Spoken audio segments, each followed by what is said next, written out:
All right, welcome back. Yes, of course, you can still join us, send your messages. We're waiting on you. Barrister, over to you. Yes, I guess those of us who watched that clip now, you know that in this, election is about voting, not fighting. Election is a peaceful thing. It's not something that you kill, you maim, or you destroy. My own pain is that it's not only in Nigeria that we have elections. Elections are conducted in other countries of the world. Don't go with violence. Why do we have violence in Nigerian election? Why? Why? I hope after this topic, you that you are watching and listening to us, you have a second rethink that involving yourself in electoral activities, particularly on a voting day, should not come with violence. Fred? Yes, it's very important that we eschew all forms, all manners, all shades of violence. Violence can be verbal, violence can be actual.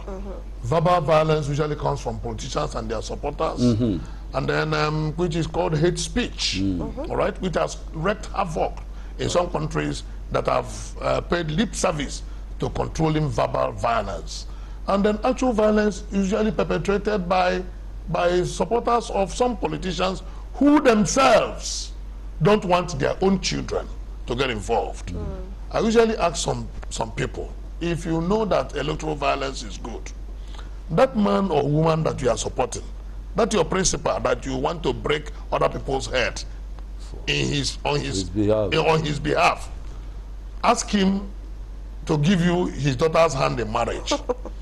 If you agree to give you his daughter's hand in marriage, having seen you as a thug, having given you guns and machetes to go and maim, kill others, will that same politician agree to be your father-in-law? That means he is only using you as a thug. He's only using you to kill other people, both physically and kill their ambition. He's only using you to gain undue advantage in a process that ordinarily should be peaceful. In most countries of the world, they don't even declare holiday during election days. Yes. You just go cast your vote and go move on with your business for the day. Yes. Then those who are engaged in electoral process will collect your result and announce the result, and everybody is peaceful. Congratulate the winner, and then the loser joins the winner in moving the country forward. That is what we want for Nigeria, especially as we approach 2023 election. Especially now that our system seems to be improving. Technology is helping Nigeria. Yes, we cannot lay claim to contributing much in inventions, technological inventions in this country. Fred. But at least we can lay claims to using such inventions to advance the cause of humanity. Good. Are using inventions to advance the cause of humanity. Violence, has it advanced the cause of humanity? Violence is not an invention. Please, can you speak to our people? Violence is not an invention. Violence... Because investments are wasted as a result of one little flame. The largest investment that one can have in a country is human capital. Yes. Why would we waste our people just because we want Mr. A or Madam B to be there? Does it make sense? No. It doesn't make sense in any way, manner, or form. And that is why anybody who is involved in electoral violence is seen as being subhuman. Please, can we, the Electoral Act just makes it an offense of a fine of just 500,000 naira, whereas colossal sums of money. Yeah, there is an imprisonment attached to it. Imprisonment, you know, in Nigeria, as a practicing lawyer, that they won't go. Where I'm going is that part of the advocacy, can there be some elements of advocacy? You see, as we approach the 2023 election, it can still be done, that we put some serious electoral offense attached to it to deter.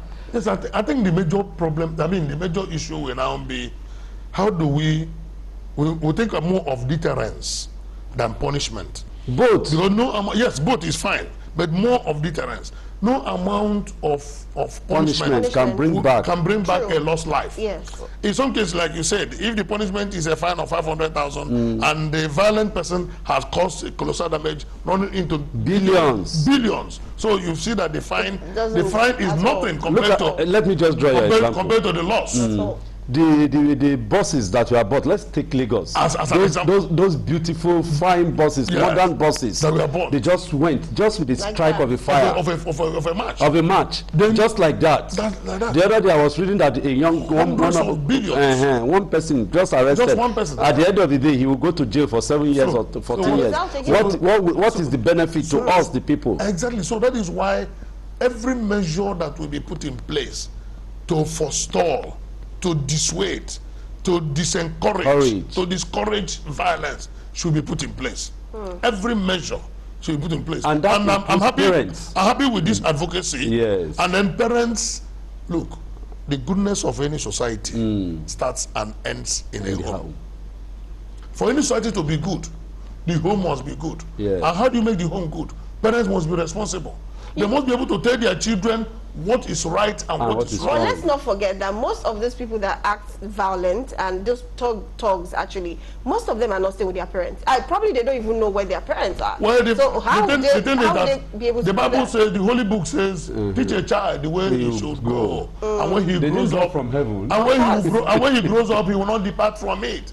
If a parent had done his or her work, teaching the child the way he should grow, even without the parents being available, the child will know that this is right and this is wrong. The rest of the things will be the ones they add on by the society. The laws are only there to assist the families. The number one place where people are nurtured and molded is in the family. So parents should be responsible enough to teach their children the way they should go, so that even when they are not there, the children will not depart from the teachings of the parents. Okay, we'll continue with election violence when we come back. Let's go for a short break and we'll be right back. Don't go nowhere. All right, welcome back. Of course, thanks for joining us again. This is still Voters Forum. Yes, I have some messages here from our viewers, and of course from online too. This is a long read. This one says, one thing I discovered is one of the things,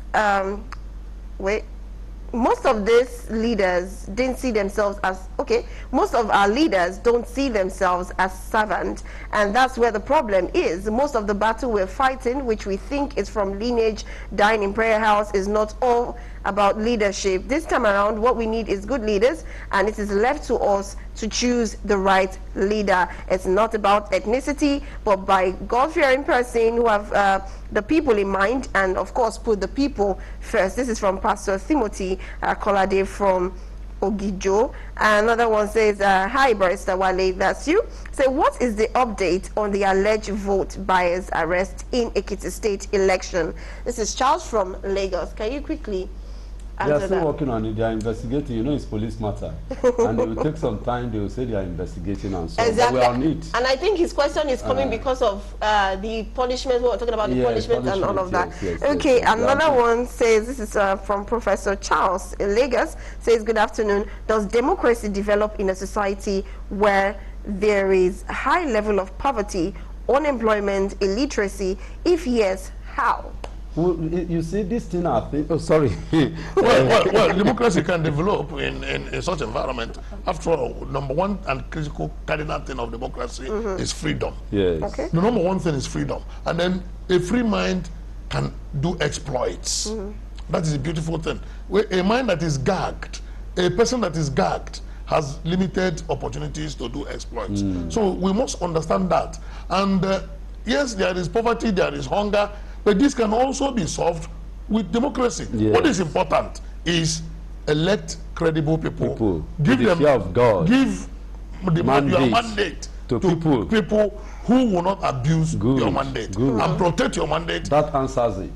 True. That answers it. Yes. Okay. If you give your mandate to people who will not abuse who will not abuse your mandate, who will go there and do the what they essence said of that mandate, you see that all the there will be challenges, hunger in the all the land. challenges will go. There will be employment, job employment, and all the things There that will you be are saying. facilities. They will be developed. Absolutely. I mean, instead of the money that is used for the project is now siphoned. Now siphoned now because they are not serving the people. Okay, all right.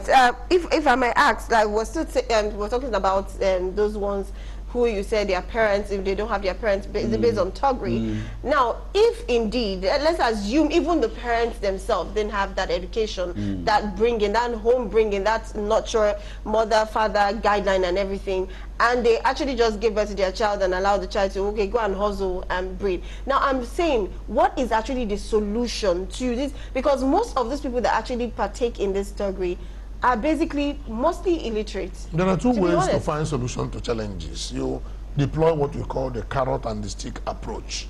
The carrot approach is to encourage someone to do what is right. The stick approach is to chastise and sanction and punish someone who does what is wrong. What the society needs to do is to ensure that we uphold the carrot and stick approach very seriously, and not a situation where we support, or rather we try to reinforce what is right. When somebody does what is right and he's not punished, another person will latch in on that. Does what is wrong. I mean, sorry, does what is wrong and is not punished.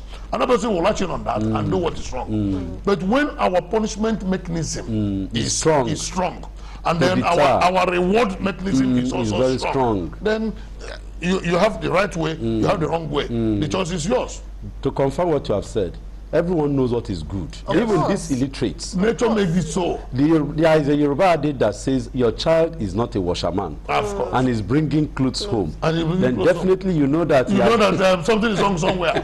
Something is wrong somewhere. Very true. Okay, please stop calling in. You can only send a message to us. And of course, yes, we'll be taking our voters forum for next week, what we'll be talking about next week. But let me quickly read this message before we take what we have for next week. This one says, if I may ask, sir, do we have leaders or rulers? This is Uche Gideon Okorafor. I think it's a matter of semantics and a matter of conviction. We should have leaders because we surrender our collective mandate. Rulers don't ask for your mandate. They force their authority on you. And themselves. So they force themselves on you, they force the authority on you, and they compel you and whip you to obey and whip you into line. And that is the difference between democracy and other forms of government like autocracy or military rule. In democracy, we decide the leaders themselves. And then once you have decided, once you are giving your mandate, then they are leaders. So I can say that we have leaders. Yes, we may have bad leaders and good ones, that we should edge towards good ones and avoid the bad ones. But in Nigeria, as of today, going by the democracy that we practice, we should have leaders and not rulers. Okay, Uche Gideon, I hope that answers your question. We have leaders. Probably we have more of the bad than the good, but we have leaders and not rulers. And believe you me, you don't even want to have a ruler in Nigeria with the state of things right now. Okay, let's take what we have for next week on Voters Forum, and we'll be right back to round up the show. Next week on Voters Forum, our analyst will throw more light on the amended Electoral Act and the resultant fallout, taking into cognizance the recently concluded party primaries, Ekiti and Osun elections. Watch Voters Forum on Saturday, 12 p.m. to 1 p.m. on Galaxy TV. Don't miss it.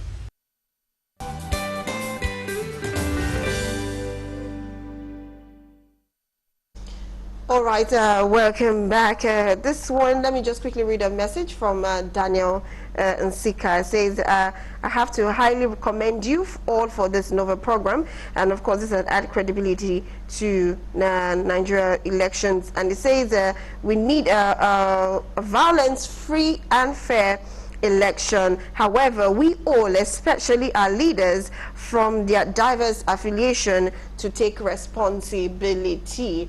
Thank you very much, Daniel, for that one. Okay, I'll have to, tell you this has been an amazing one, of course, being with you, talking about mandate protection.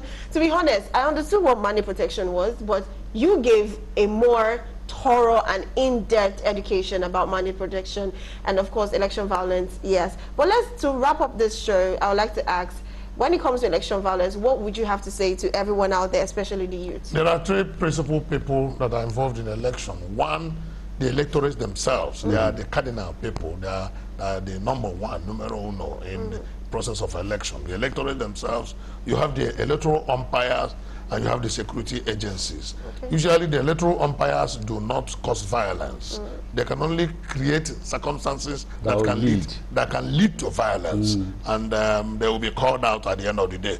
The security agencies are supposed to ensure that there's no violence by their actions, by not taking any side, by not taking any side, and by ensuring that people are protected when they come out to vote. The bulk of the problem comes from the electorates themselves.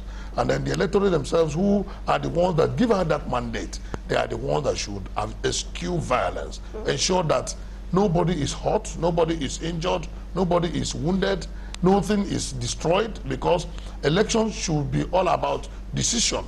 When they understand that they are employing people, I cannot be hurting myself trying to employ one to come and serve me. It does not add up. All right? I mean, somebody has come to market himself, employ me to go and do this work for you, and then you, in the process, you hurt yourself. It does not add up. So the people who are given their mandate must ensure that they do not cause violence in any way, manner, or form. The society itself, represented by the government, should ensure that anybody who gets involved in violent act during an election is punished as a deterrent to others. Thank you very much for that one. That was a good wrap-up. Yes. Barrister, do you have one or two things In to fact, say before we go? what can I say? I'm happy you have come and you have just scattered the whole thing. Pieces you deserved me before. You butchered the thing very well. In fact, my sister was telling me this is a technical thing too tough for her. I said she should go well. The person that will come in our guest today is someone that is going to make you understand everything. You saw now that she's even the one asking all the questions because she's flowing. Thank you, for the compliment. I really want to thank you for coming on the show today. Thank you so much for coming. I want to thank you for sharing your and allowing us to drink from your vast experience. Thank you. People at home. And I want to thank you too for this program. It's a novel one. To God be the glory. Thank you. To God be the glory. Keep it flat flying. To God be the glory. Thank you, sir. So our people at home, next week, we have something important for you. What we want to work with is the Electoral Act. We want to dissect it. We want to begin to look at it. Just as Fred has laid the foundation for us, we'll now pick one area of the Electoral Act and begin to butcher it again so that you understand. It is not about grammar. We want you to understand so that you'll be able to use it to move our democracy forward. From me, Wale Ogwade, who is the host of this program, and of course, from Blossom, thank you so much for joining us. I must say it again, thank you so much for coming on the show too. Thank you so much, Frederick. And of course, yes, it's been an amazing work with you. Thank you for joining us and your messages. I'm sorry I couldn't read all. And of course, we'll be seeing you next week.